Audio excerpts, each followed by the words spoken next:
Ayan, titikman naman natin ngayon. May nagbigay ito. Maraming salamat to.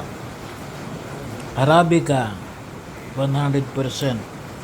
So ito ay Brazil naman, no? Alam nyo kung minsan kapag nakatikim ka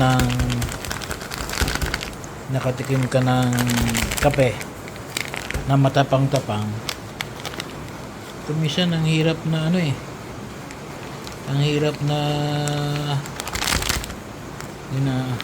doon sa mga mahinang klase. Kaya minsan pong nakita kong matapang ay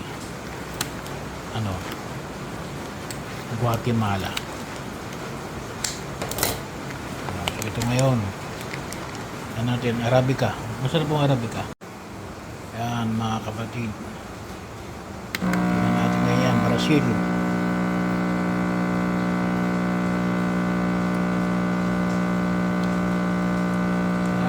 Good. Basta daw may bula, okay yan. Huwag walang bula, bad.